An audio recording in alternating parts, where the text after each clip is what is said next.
Mr. McKenzie, who is sharing his experience as a naturalized citizen. Mr. McKenzie, what country did you come from into the United States, and at what age? I came to the United States from the island of Jamaica at the age of 18 years old. What were the steps you went through initially when you first entered the U.S.?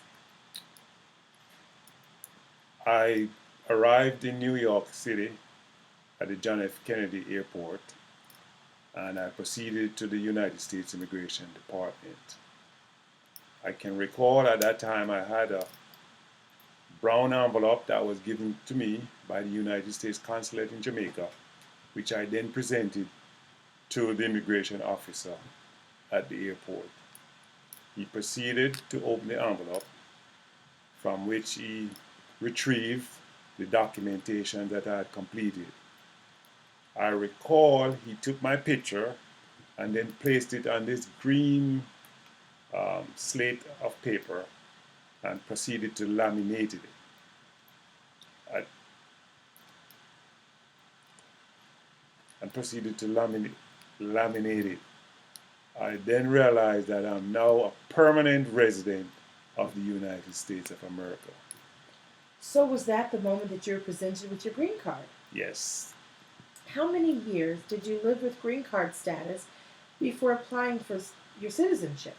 I lived for 5 years in the United States, ongoing, um, before I could apply for my naturalization slash citizenship. Um, the process was pretty simple at the time.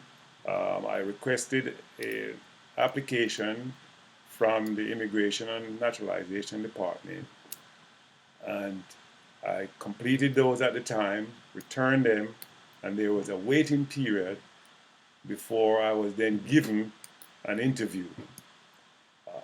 The interview process consisted of a one-on-one with the U.S. Naturalization Department, at which time I was quizzed or asked about the history of the United States of America.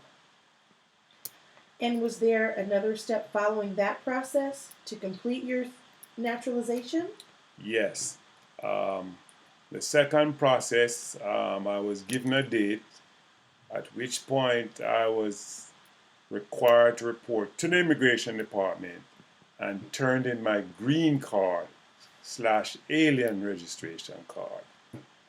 Um, I was then um, taken to a court setting with other groups of people from other countries where the swearing in process took place. Um, it was very interesting at the time to see all that processing of my green card. It was just then thrown in the trash can, which I find very, very, very, very, very, very, very interesting. Um, this, And at that time, were you also sworn to take the Pledge of Allegiance, and was that included in that process? yes, we were required as a group to take the Pledge of Allegiance of the United States, and we were then welcomed into the family of the United States. So, what is the most important value of being a United citizen to you? Um, One of the most valuable things I've learned becoming a United States citizen is that you can be all you can be, no matter which corner of the world you're from, um, and become or reach the high heights of whatever. No, that's done. Did you hit stop?